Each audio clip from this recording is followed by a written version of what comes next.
Okay, hi everyone. Thanks for coming to hear about cryptography at 11 p.m. Yes. Okay, so today we're here to play the most dangerous game. We are here to talk about the cryptography that's not boring. Now, you'll have heard of what we might refer to as Crypto 1.0.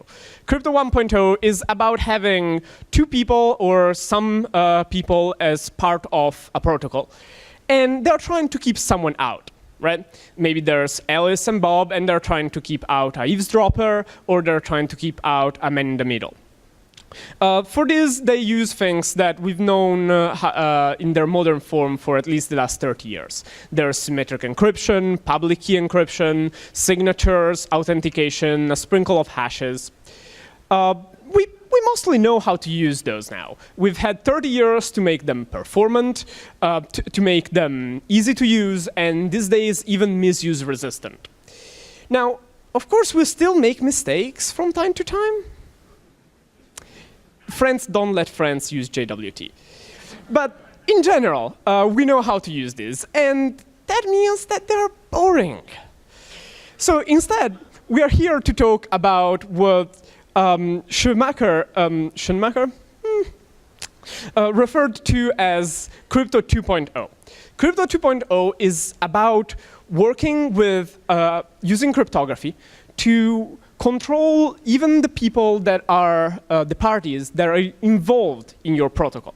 You're running a protocol where you might not want all the parties to know all the information, or you might want to not let them break the final output if everybody else was honest. Now, this build on top of 1.0 primitives, but let you do things that you couldn't do with your normal encryption, decryption, signature operations that you're familiar with. Of course, since these have had way less time to be studied, tried out, and to be made safe and understood, these are much more dangerous to use. So use these only under the supervision of your cryptographer. Now, before we go into the deep end, I would like to tell you about what I like to call Crypto 1.5. Something that is already used enough to be comfortably used in common protocols, but is also something that lets you do things that you are not capable of doing with the basic capabilities of Crypto 1.0. One of my favorite examples are PAKEs. PAKEs are password-authenticated key exchanges. These are actually fairly well-deployed protocols, and you might even be using one with some applications without even knowing that. Now, what PAKEs are for are to establish a key. So you have two parties, either two endpoints or maybe a client and a server. And you want to establish some key to then run either TLS or to run some encryption of the messages between the two. And you both know a password. You both know some secret. How you would do it normally if you were to design this protocol with 1.0 primitives, you would probably do something like generate a random key on the client, encrypt it with the password, and send it over to the server. This way, the server takes it, decrypts it, and has the random key, and they just exchange whatever encrypted material they want with that encryption key. Now, this is, for example, what WPA2 does. Not specifically this, but this is what the security properties reduce to. Now, what's the problem of doing something like this? The problem is that it exposes it to brute forces. I think a lot of people in this room might have had the experience of running AirMon to capture packets from a wireless interface and then passing it to AirCrack to try as many passwords as possible and figure out what the access point password is, right? You can do that because you have ways to test if the password you're testing, your hypothesis, is actually the correct password used in the handshake, even if you just recorded the handshake, even if you were not part of it. This is what we can make better with PAKEs. To understand one of the simplest, if you will, PAKE protocols, it's useful to remember how Diffie-Hellman works. Here's a quick refresher. So in Diffie-Hellman, you pick a generator number, a number, G, and a prime number, P. And then the client, these two are fixed. G and P are fixed in the protocol that you're using, or negotiated. Now, the client picks a random number X, and the server picks a random number Y. The client generates G to the X modulo P, and the server generates G to the Y modulo P. These are hard to invert. If you see G to the X modulo P, there is no easy way to recover X from that value. They send it over the internet, the Wi-Fi, the radio, whatever possibly monitored channel they have, and they exchange these two values. Then the client, for example, takes G to the X and the client takes G to the Y from the server and elevates it to their X. So the result, if you remember a bit of algebra, is G to the Y to the X. And on the other side, the server receives G to the X, elevates it to the Y, and gets G to the X to the Y. Again, with a bit of algebra, these two values are the same. G to the X to the Y is the same as G to the Y to the X. So now they have a shared secret, and they can use that as the key for whatever future communication they do. What's useful here is that an eavesdropper that has only seen G to the X and G to the Y can't build that shared secret. Because if they, for example, multiplicate them together, they get G to the X plus Y, which is not the same value. So far, so good? Remember Diffie-Hellman? Nodding heads, even at 11 p.m.? You're wonderful people. OK, so how do we use Diffie-Hellman to build a PAKE, something that protects against that brute force attacks? An example is EKE from a paper in the 2001, EKE2 specifically.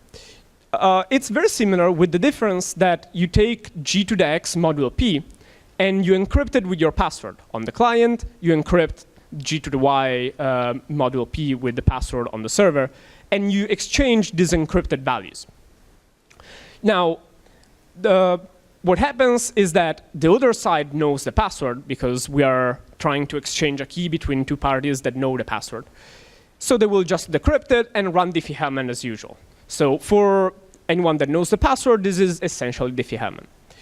For anyone that recorded this interaction, though, what happens?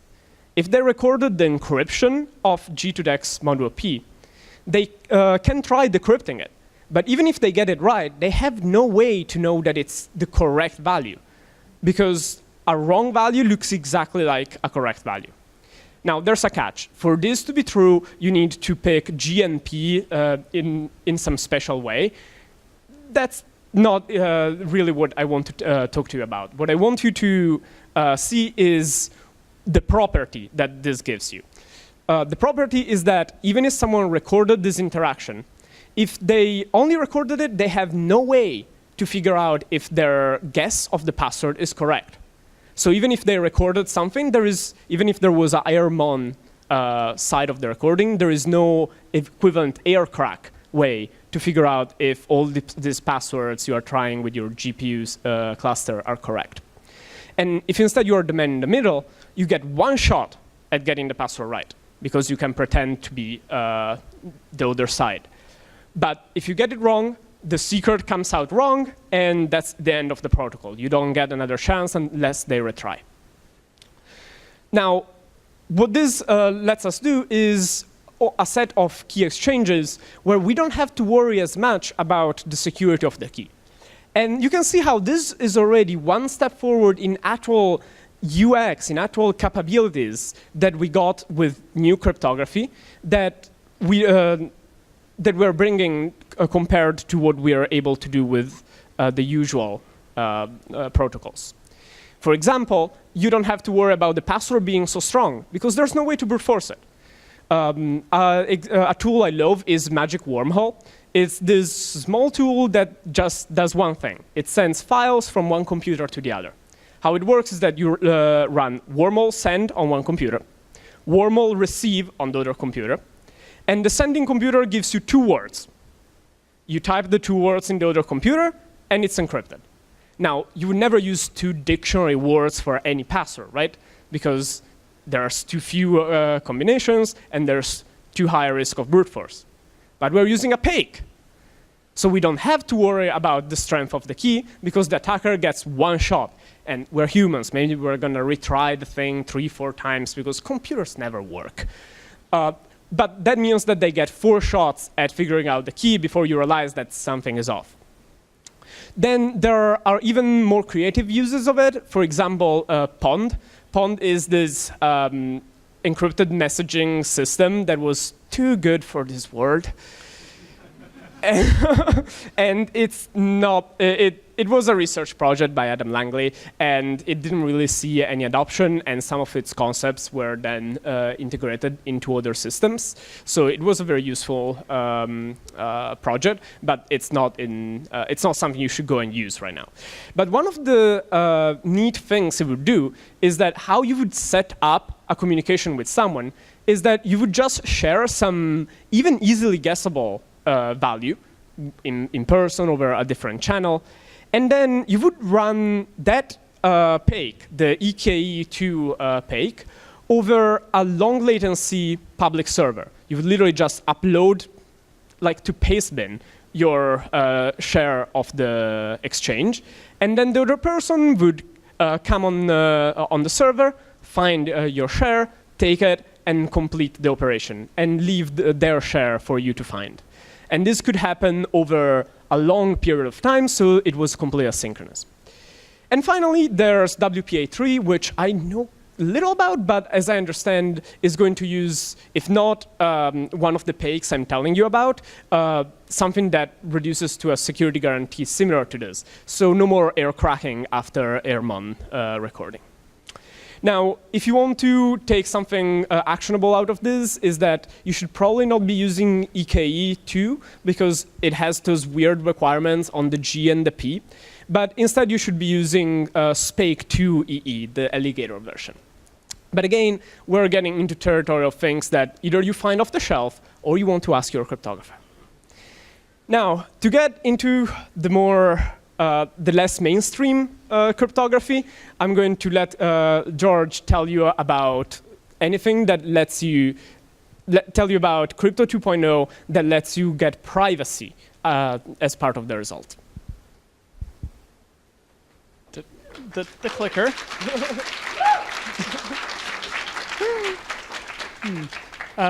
OK, so we were talking just now about things that you can do that get you new security guarantees that, well, in this particular example, prevent even the possibility of a brute force attack.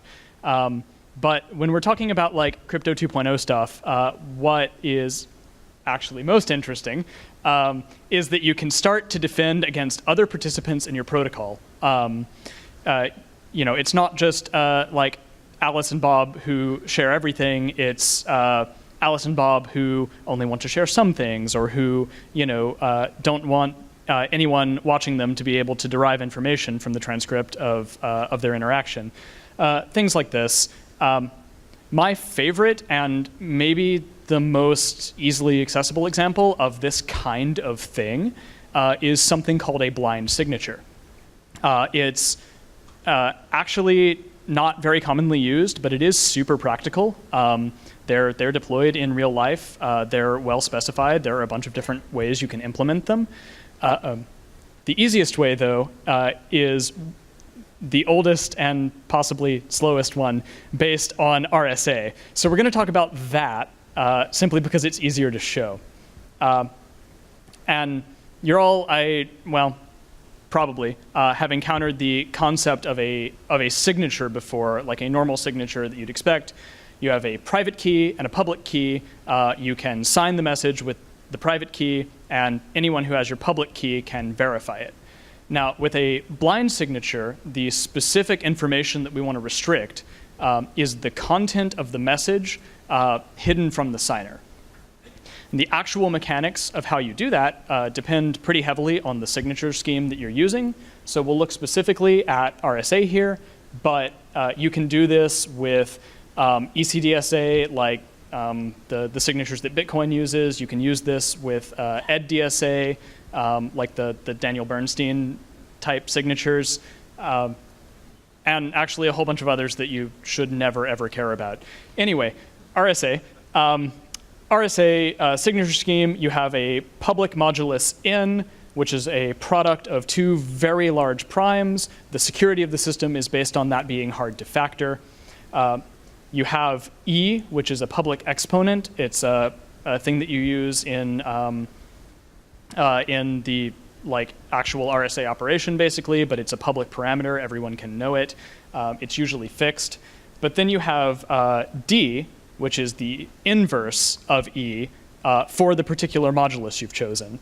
And the inverse is basically what that would mean for like a normal fraction. The inverse of E is 1 over E. So when you have E times D, the result of that is 1. There are some other parts of this scheme that we're not going to worry about right now.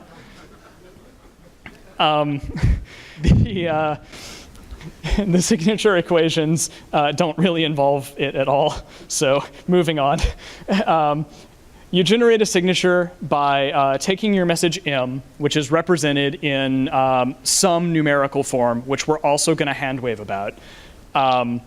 You raise it to the exponent D. That produces your signature value, m to the d mod n. And you can verify it by checking this equation here behind my head, that m to the d to the e, which again is public and widely known, actually works out to be m to the 1, which is just m, mod n, which is the original text of the message that you want to verify. So this is standard RSA signatures. Specifically, everybody knows who the public key belongs to, and the signer knows the content of the message. In order to prevent that, we're going to add one more term to these equations, because basically, like I said, hand wave, but M is some numerical representation. If you do number things to it, the math will still mostly work out. So to blind a signature, we're going to generate some other large random number R, the blinding factor, and we are just going to raise M to the power of R. The signature then is going to end up being the signature over that blinded value. So if you were to expand out that bottom equation, it would be the blind signature equals m to the r to the d, or m to the r times d. This is useful because just like with E and D, R also has an inverse. And when you generate R, you can also find its inverse. So when you send the blinded message to a signer, they're going to send you back a signed version of that blind message. But because you know 1 over R, you can raise the blind signature to the power of 1 over R, which works out like this, where you get basically MRD times 1 over R, and the R and the 1 over R cancel each other out. So you get m to the d mod n, which is, if you'll recall, just the value of a normal signature on the message. If you then take that unblinded signature and present it to the original signer, they will validate it, and they will see that it is a message that they have in fact validly signed, so they'll believe whatever it is that you're trying to assert, but they have never seen that message value before. So, yeah, I just said that. Why do we care? The cool thing about this is when you have the blinded message value and the unblinded message value, they're said to be unlinkable, which basically means at that repeated presentation, when you attempt to redeem a credential or something like that, the signer won't be able to link the request that you made to get the message signed with the request that you're making to validate the signature. They will not be able to tell whether those come from the same person or two different people. And this is cool because it's the basic concept of the earliest forms of anonymous internet money. You may all be familiar with newer forms of anonymous internet money, but this was the first. How did it work? Well, so in the, I believe, early 90s, a cryptographer named David Chaum wrote a paper called Blind Signatures for Untraceable Payments, something like that. Does anybody know? Anyway, it's got untraceable payments in the name. Where he basically invented the concept of blind signatures and also described how you would use them to create an anonymous digital money system. And like most of David Chaum's designs, this one is best explained using a graphic. Not this graphic. This graphic.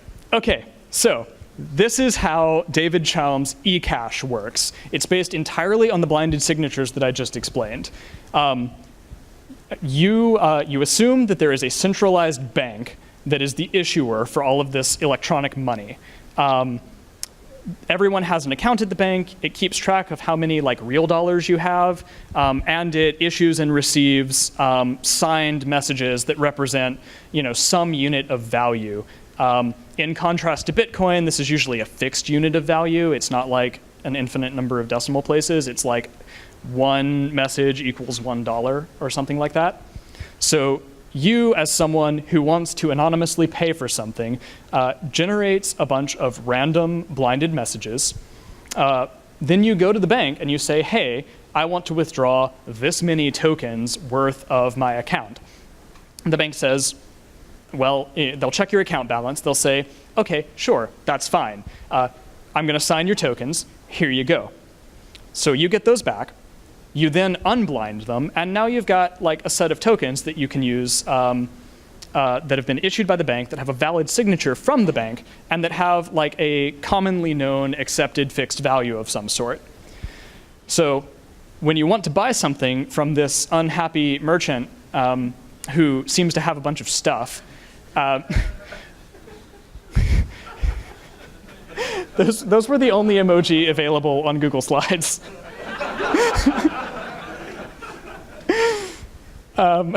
So you say, hello there, merchant. I would like to buy some of your stuff. Here's one of my tokens. And you send the signature and the message, which is, again, just like some random numeric value. It's like a serial number on a dollar bill. The merchant says, well, all right, I trust the bank. I have the bank's public key. I can verify that signature. And then I can take that token and I can pass it on to the bank. And I can say, hey, I would like to redeem this for money in my account. And the bank will say, OK, yes, this is a valid signature of mine. And I have not seen that serial number before. This is not a double spend. So the bank will then add the message, add the serial number to its big list of every token it's ever seen, which is super practical from an engineering perspective.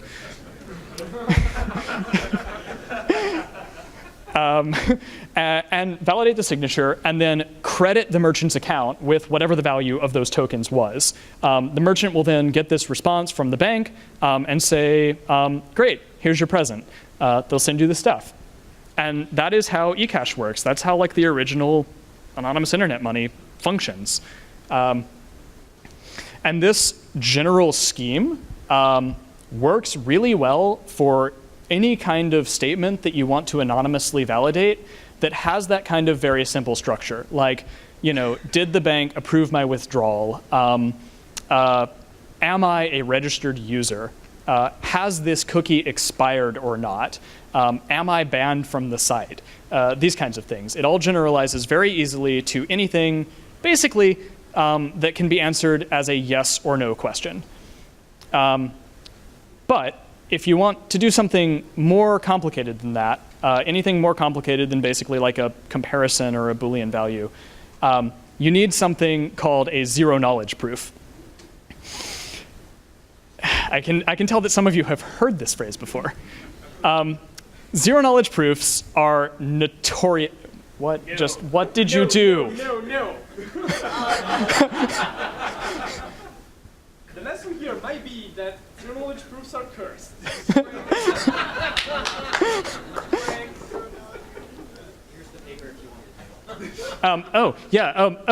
Okay, so the CHOM paper is called Blind Signatures for Untraceable Payments. I was slightly wrong, but it's great. It's from the era of crypto papers that, just fix your machine. It's from the era of crypto papers that's like 5 pages scrawled on the back of a napkin that just says like, hey, I had this cool idea.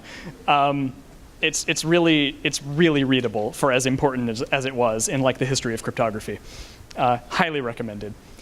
So anyway, if you want to do something more complex than this, you need zero-knowledge proofs. And as I was saying, zero-knowledge proofs are like just legendarily awful to explain. No one has any intuition for them. The metaphors are tortured at best. The math is dense. And frankly, I don't really even want to try. But as luck would have it, I happen to know that here in the audience tonight, we have one of the world's foremost zero-knowledge proof engineers. So, yes, Jack. If you're not too busy, I have some slides for you. Sure, why not?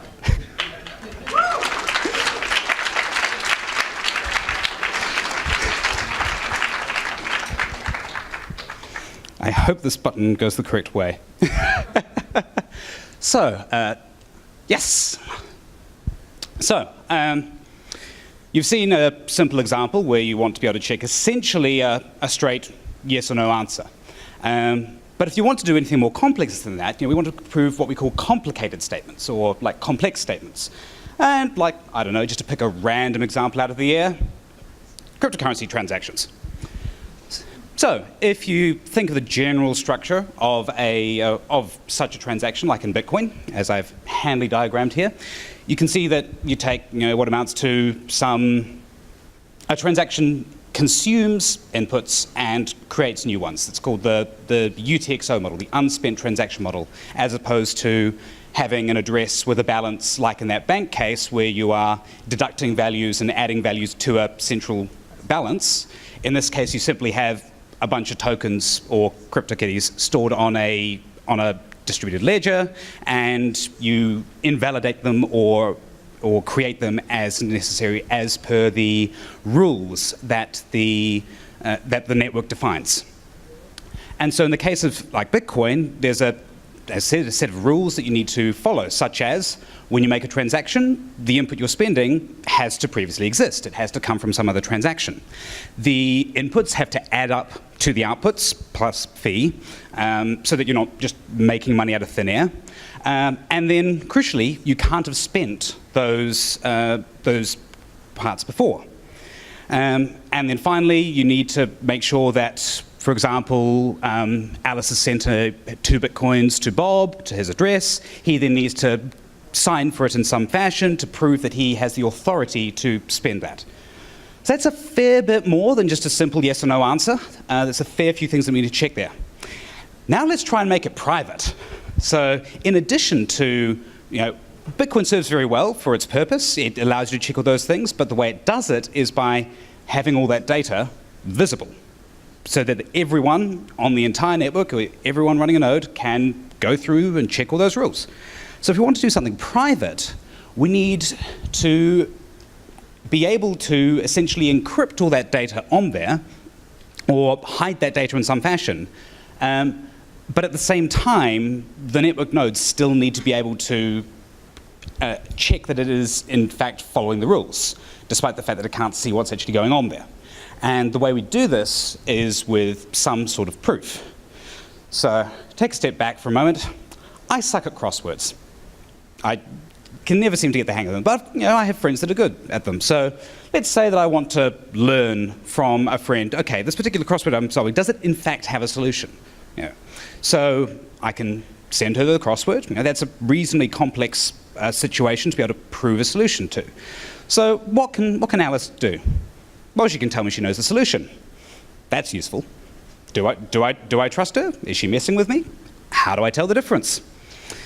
Okay, so she could also say, here's a solution. Great, we're right back where we started.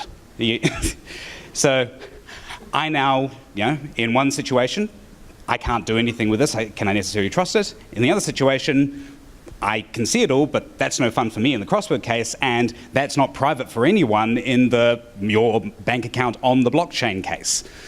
So we want the middle ground where Alice can provide a proof that she knows the solution, and I will look at this proof and I'm satisfied that in fact it does solve the problem that I'm describing, without seeing in fact what it is and any of the information that she has.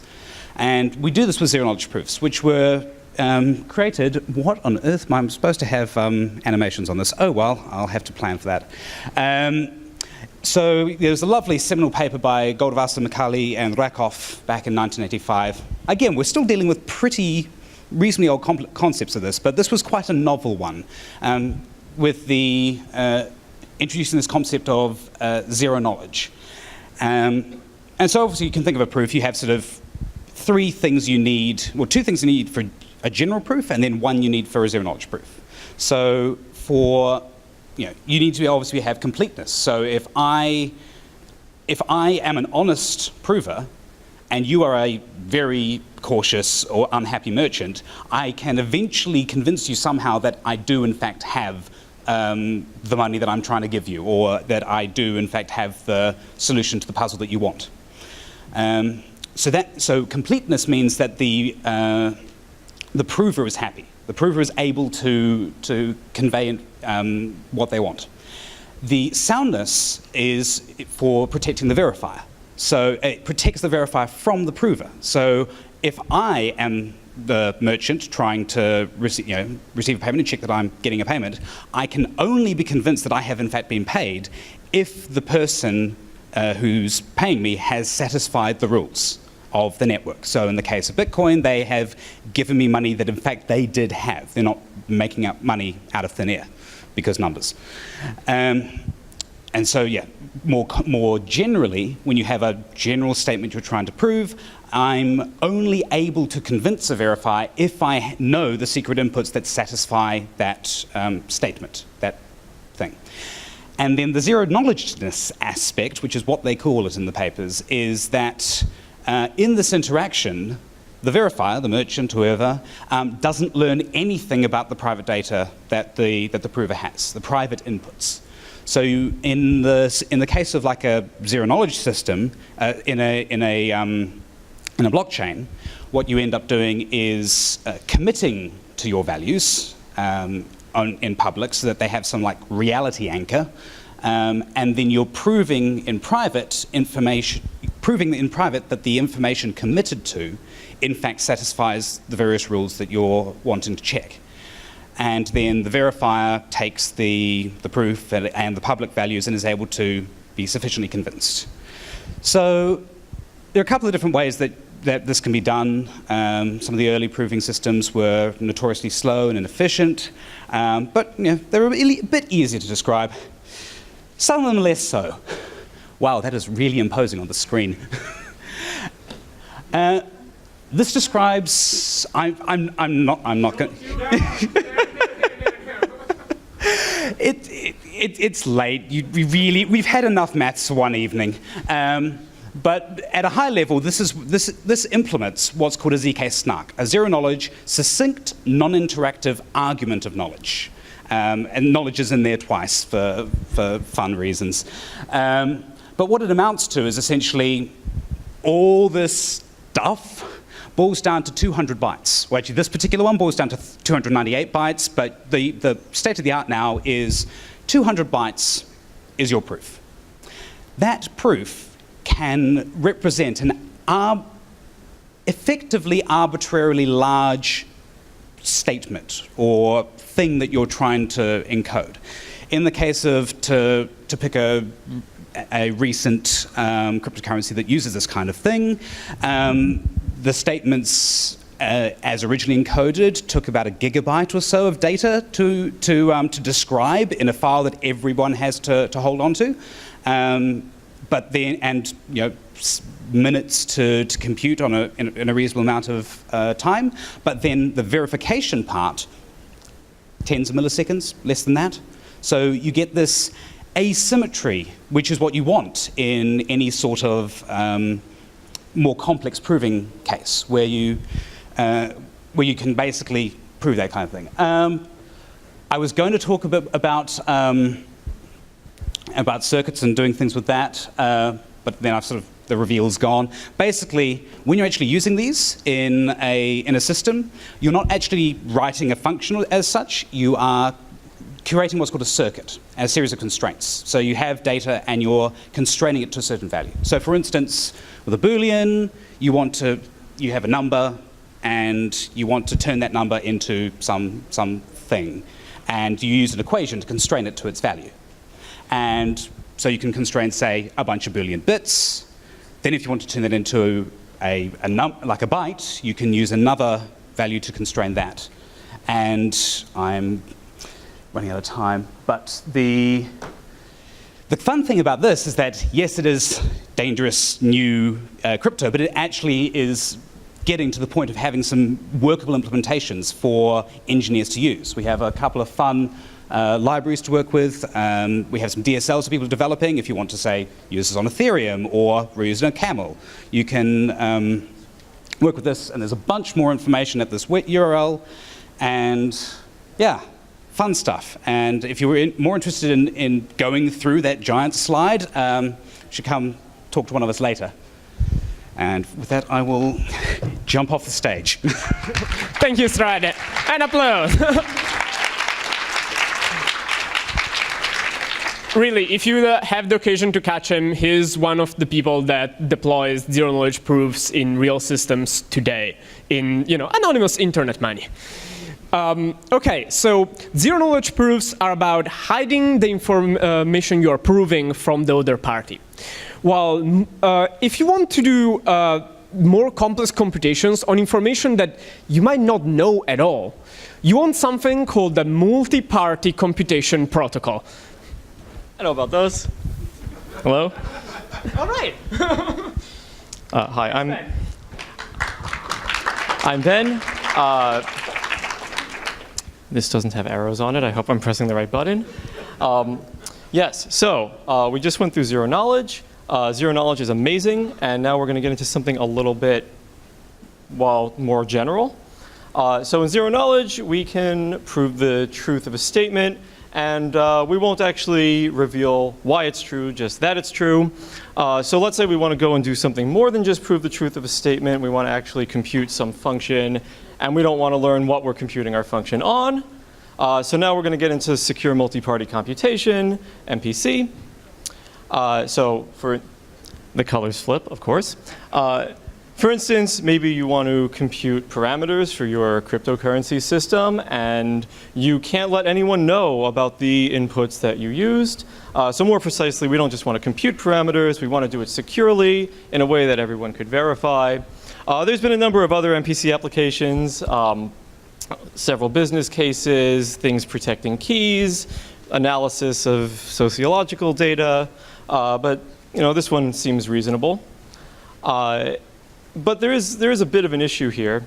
We're going to compute a function, but unlike in our zero knowledge case, here we actually are going to have to reveal something about the input because we computed a function of it, maybe an average, or we exponentiated something.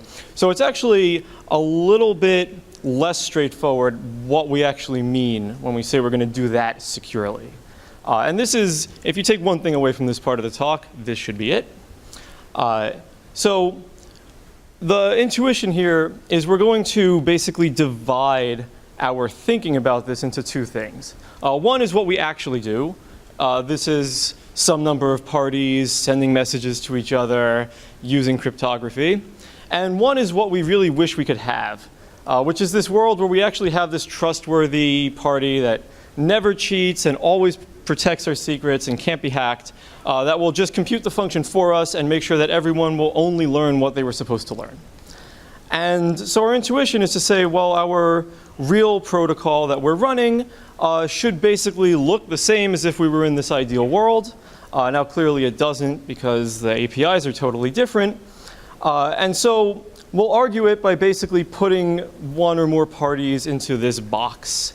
And we'll say that inside this box, we can sort of simulate a real protocol, but then in reality actually just interact with this trustworthy party.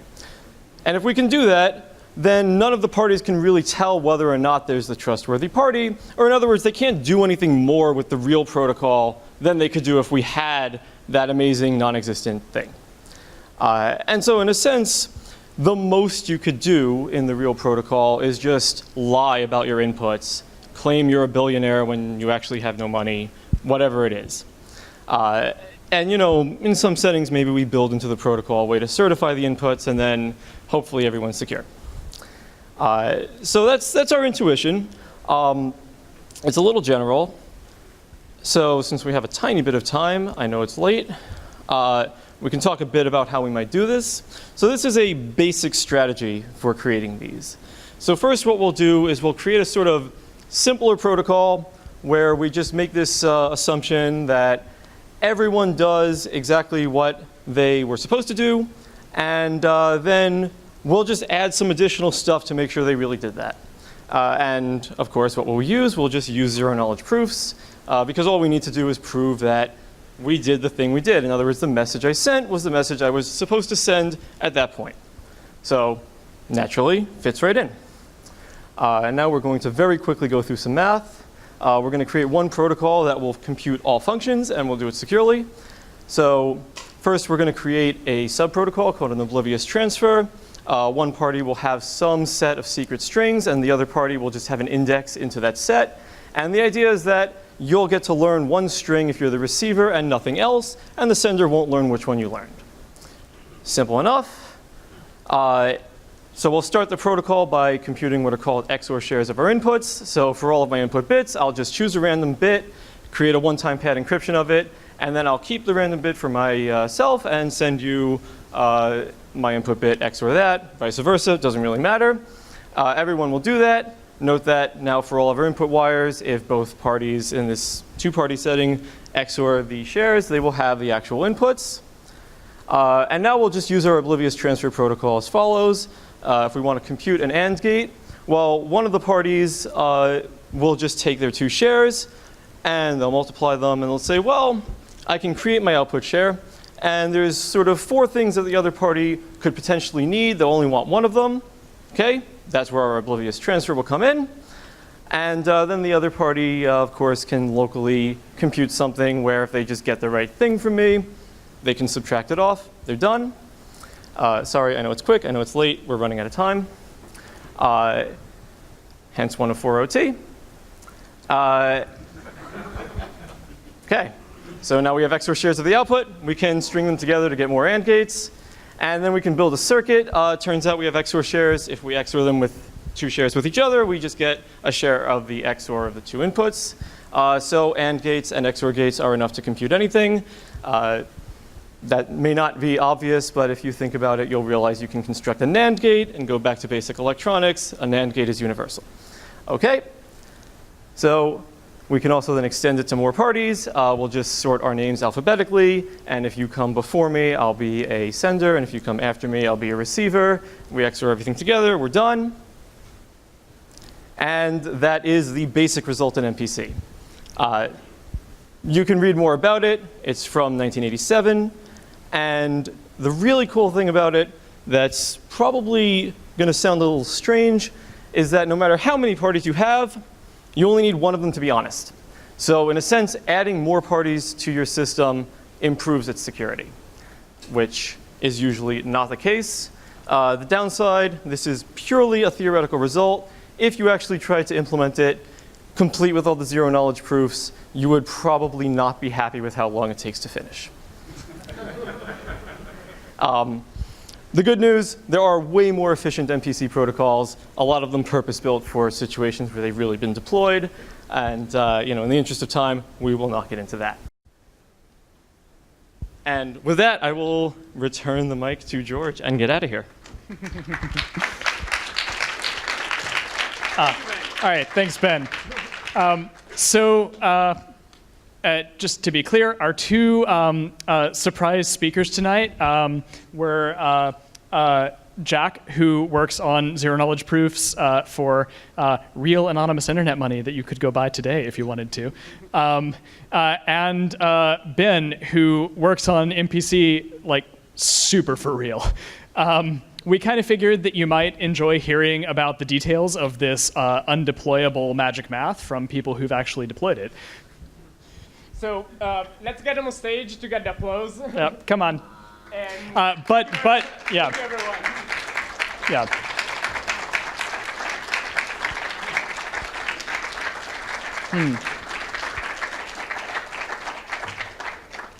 Yeah. Do you remember, though, we're still just some cryptographers and not your cryptographers.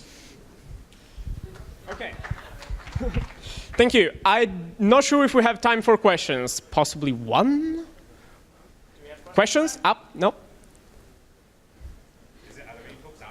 At zero knowledge commitment to the answer of whether we can. Okay. Okay. We're going to yield the Q&A mic if we can get this one up.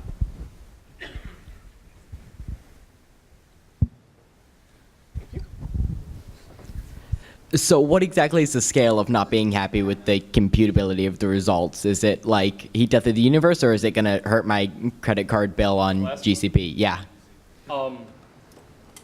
This mic.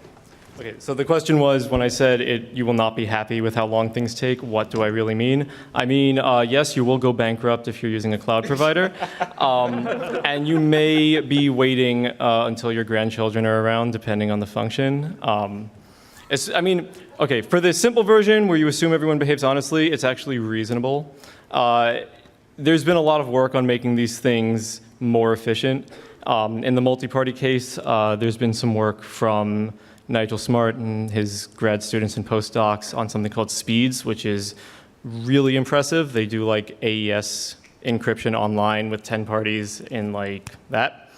In the two-party case, there's garbled circuits for which there is a mountain of research and possibly some practical deployments. So yeah, so what I showed was really just a theoretical result. But it's a lot of fun if you want to try to implement it.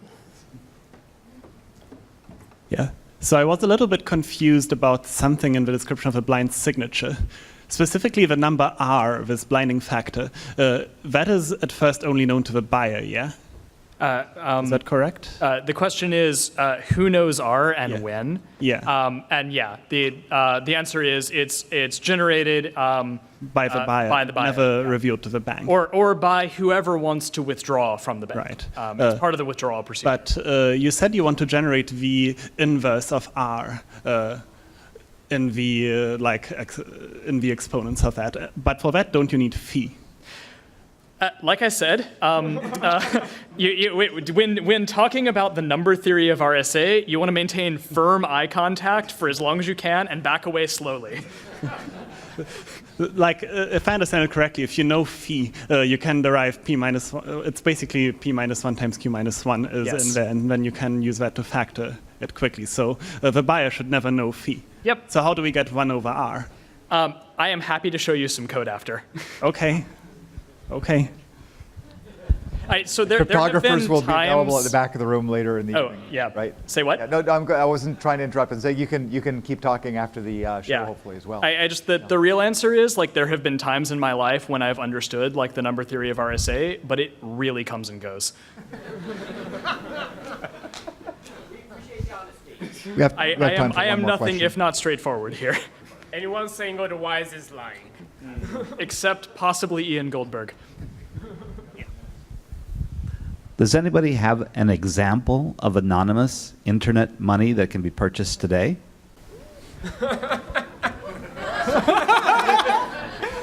Well, have you heard of Zcash? Yeah, so it was deployed using the protocol that I put up there was what we deployed in the end of 2016. The Pinocchio protocol was used to implement Bitcoin-style UTXO currency with no information leaked, or as little information as you can feasibly do. This isn't actually the state of the art anymore. In the subsequent 2 years, there's been work on a new update to it, using a lovely proving system developed by Jens Groth from UCL in London. And that gets us like a 2 times performance improvement. And then we have at least another 10 times performance improvement just from way too much engineering. But yeah, this stuff is now down to, it used to take about 3 gigabytes of memory to produce. Now it's down to 40 megabytes. And that couple of minutes of processing on a slow laptop, or 35, 40 seconds on a decent machine, is down to a couple of seconds. So yes, this stuff is actually out there. It's possibly the newest cryptography deployed in production. Seems plausible. Yeah. All right. Thank you very much.